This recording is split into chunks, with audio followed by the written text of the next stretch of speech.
All right, my beautiful friends, welcome back to All Cars Reacts. This week today we are continuing our mini-series on that mid to late 2000s kind of compact luxury sport vehicles. We've done the beautiful Audi, the competent and, dare I say, legendary BMW, and we're moving on to the next big three, Acura. Yeah, we're going to do the TL. So this is a 2007 TL, and this one caused me a little bit of consternation because it was introduced in like 2004. This is the contemporary one, but we're still comparing it to that Audi 2009, and there was a new TL in 2009.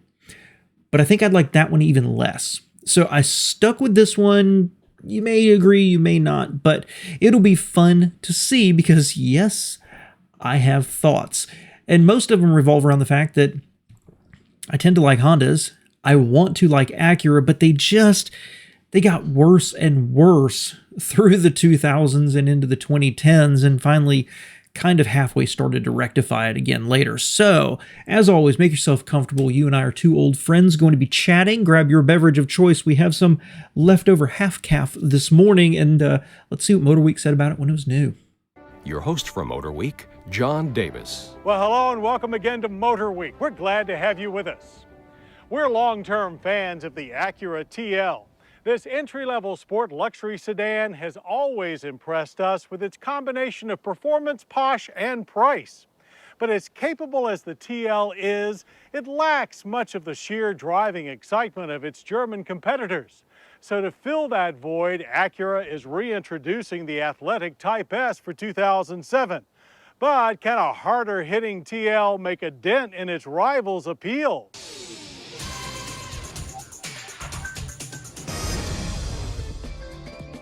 It's refreshing to see a car company admit that they were wrong once in a while. The return of the Acura TL Type S for 2007 ends a 3-year absence and narrows the performance gap between a highly likable sport luxury sedan series and its more aggressively tuned German rivals. And the S in Type S clearly stands for sport and means added gumption from the Acura RL's 3.5-liter VTEC V6. Output is a hearty 286 horsepower and 256 pound-feet of torque. That's 28 more horses than the standard TL and just shy of the BMW 3 Series Turbo Inline 6. Front-wheel drive delivery. Well, and I'm glad they brought that up. The BMW reaction I did had the 3.3 liter that made 255 horsepower, 220 pound-feet of torque.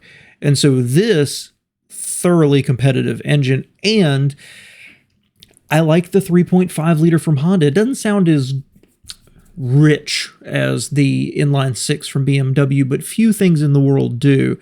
But it's a good engine, in my oh-so-humble opinion. Is from either the RL's 5-speed automatic with paddle shifters or a tightly spaced 6-speed manual transmission with delightfully short throws. But while the Type S had plenty of punch, it was at launch that we experienced the most torque steer we've seen in years. Hurtling over that nuisance, the Type S needs only 5.8 seconds to scoot from 0 to 60. A limited slip differential is standard with the 6-speed manual, and along with traction control, they cut down on wheel spin at takeoff and in slick corners. A revised double wishbone suspension with stiffer solid anti-roll bar is up front, while a capable 5-link independent geometry is in the rear. Swift and nimble, there is just a hint of understeer and virtually no body roll, and stability control is there to bail you out if you push too far. The careful retuning gives the sedan a sharper performance edge, but without forgetting ride comfort. So while still less capable than a rear-drive M-tuned BMW, it is also less harsh. Stopping power comes from ABS, electronic brake force distribution, and front Brembo rotors. Halts were smooth, straight, and averaged a fairly short 129 feet from 60 to 0. Okay, let's talk about all that real quick. First off, that 5-speed automatic. I know that some of the automatics for Honda, and I believe it was with the 6 cylinders, right, were troublesome. Is that the same transmission? We had an Odyssey, and it was fine. That was not the part that broke on it. Or was it the four cylinders automatic in the Accord that caused a problem? That was you. I don't know. I don't have a problem with the powertrain setup, and actually, it is surprisingly competitive. And that 0 to 60 time, again, not turbocharged inline six, just comparing it to the BMW. The BMW with the 3.3 liter with a manual did it in 6.1. The Acura is faster. Looked good through the slalom. It looked a lot better than I thought. And, you know, having a front wheel drive, front heavy car, and when they say there's a hint of understeer, I don't have a big problem with that. The fact is it's built in as a safety thing. And I doubt seriously if most people are ever going to encounter it. Braking is just like everything else we've talked about in the mid to late 2000s. It matches the BMW reaction I did of 129 feet. So, okay, I'm a little disappointed that Honda and their engineering reputation didn't beat the BMW for stopping, and the torque steer. You know, you would think that Honda would put in the effort and really try to work it out. But it's a big V6 with a lot of power, and I'm going to talk at the end about the state of luxury cars today, about Acura, their position, and front and rear wheel drive, because it's going to become relevant as we do some more of these reactions. But that's in the background. Hopefully they're going to do styling next. Type S's sporting character is evident before even turning the key. A sinister front fascia is complete with venomous HID headlights and a black chrome grille and crossbar. Its lean and agile physique is drawn with sleek lines from nose to tail. Details include 17-inch dark silver 10-spoke alloys, here wearing summer performance tires, a trunk spoiler, large diameter quad exhaust, and unique badging. Step inside to a... And unique badging. Give me a break. All right, going back, let's talk about the styling real quick. I like this car. I like how this car looks. I like the chunky rear end on it. I like it a lot. I like the front. They've got enough bright work on it. The headlights aren't unusually large. The grille isn't unusually large. I like the wedgie shape of it. Okay. So from a general approach, I like this. And then you add on top of it performance that's better than I expected. All right.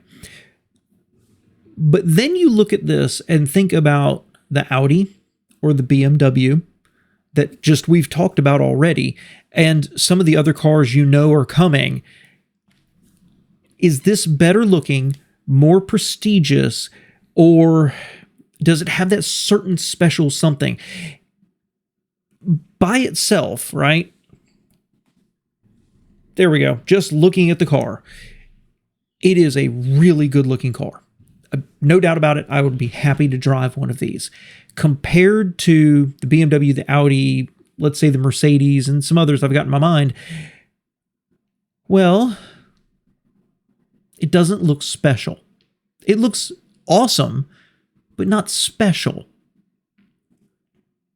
Like a nice Honda.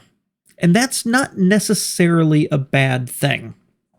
And I want to say the reason I did this one is maybe the interior on the next one, the redesign in 2009, I think, is better. Maybe the tail is better. Maybe it's better performance and better handling and quieter. Everything else. They put the beak on it in the future. They put that big silver beak, and it became a styling thing for Acura, and they ruined the brand for 10 years, and I still don't think they've recovered from it. That's how strongly I feel about that car.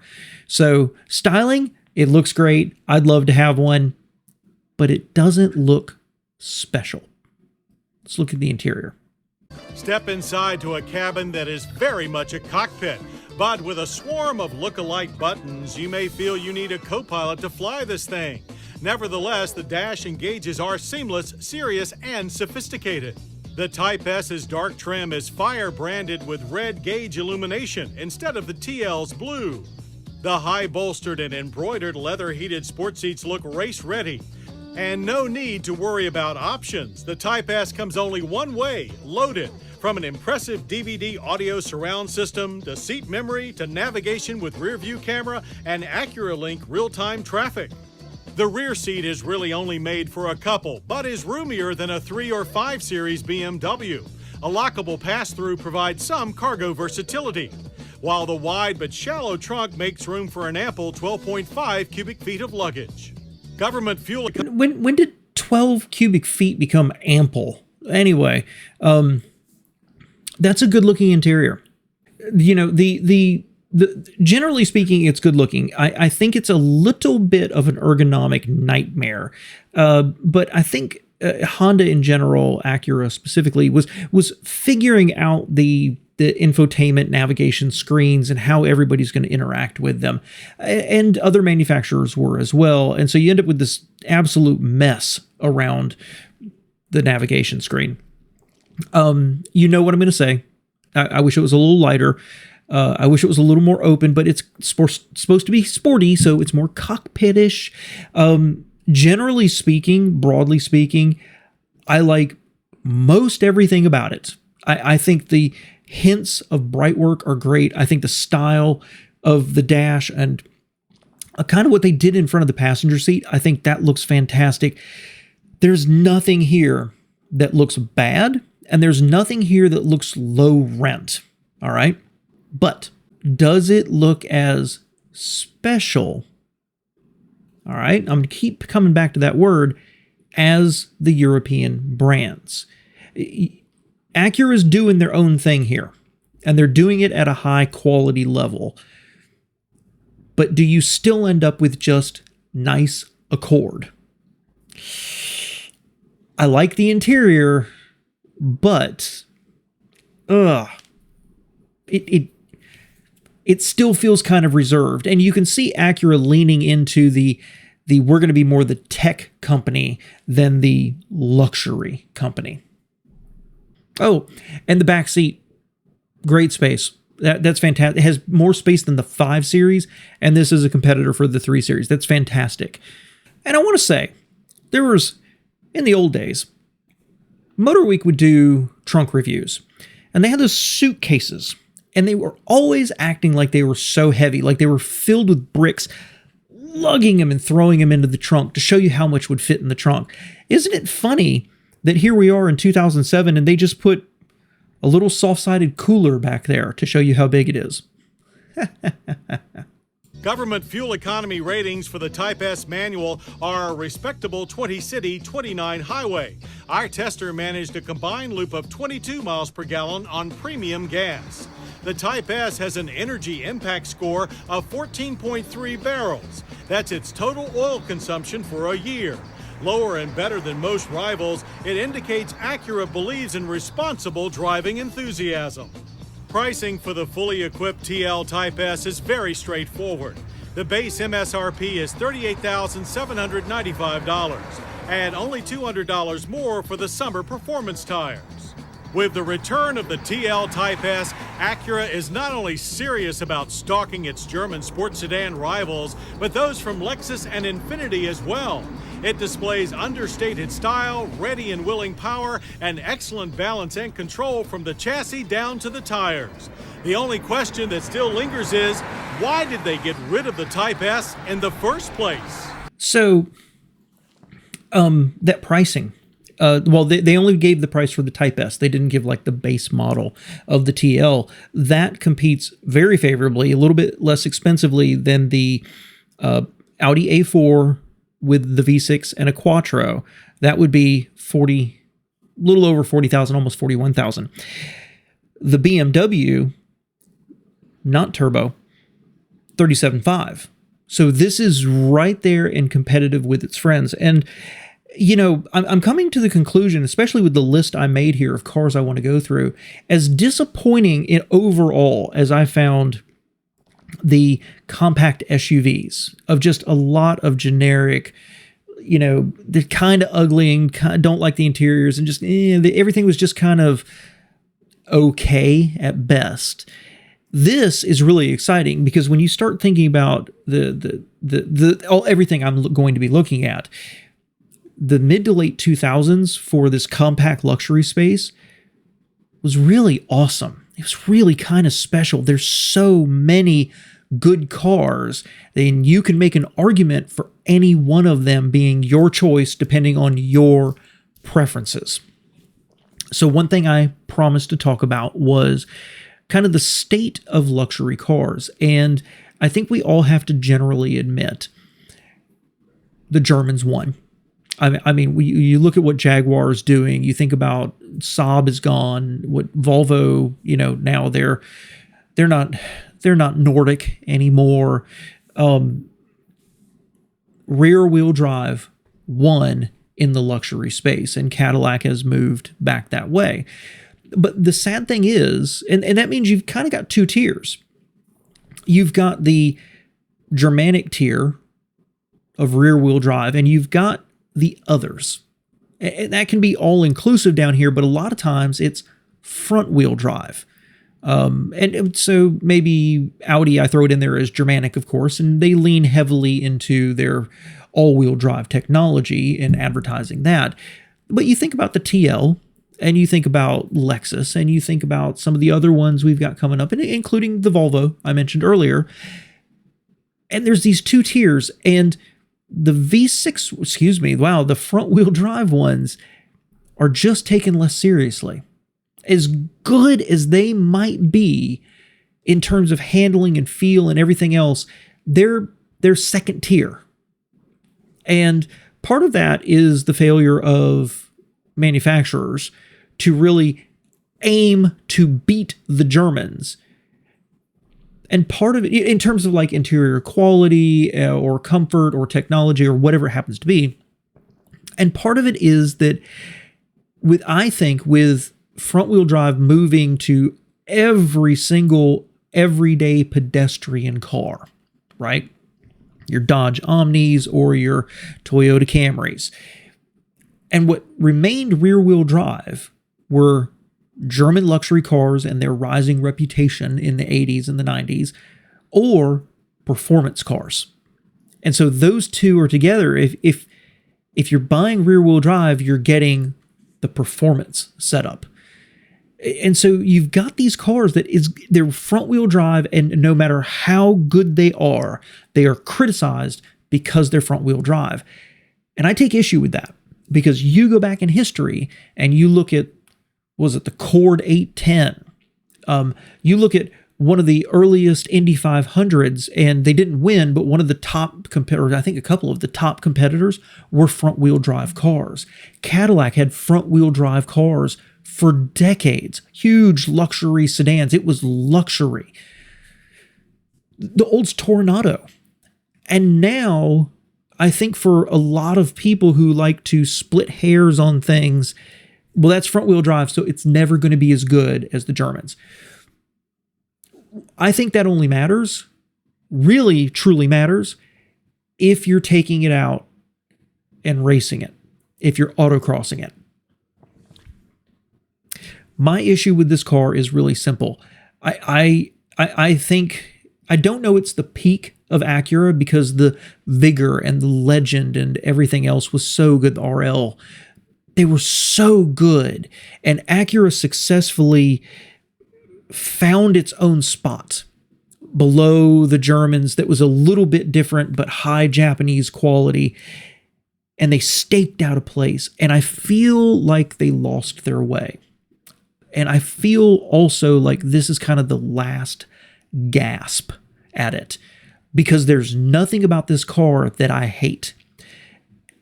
And sometime after this, Acura became a car I disliked because of something I hated, whether it was the exterior styling or what they do with the interiors now.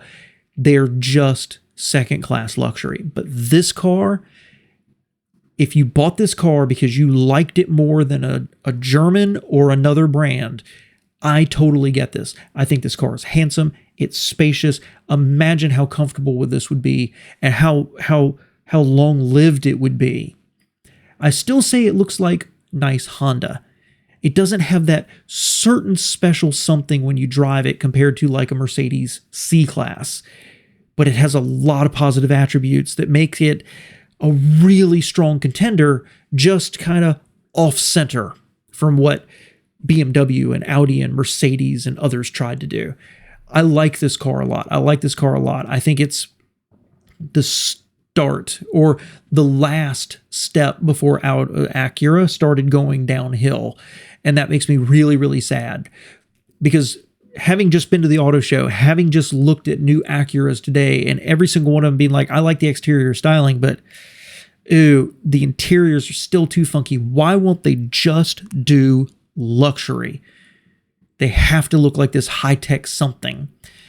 And then I look at this car, and I remember this car, and gosh darn, this is what I want to see in an Acura dealership now. Thanks so much for spending a few minutes with me all, of course. Let me know your thoughts below. Have a great one.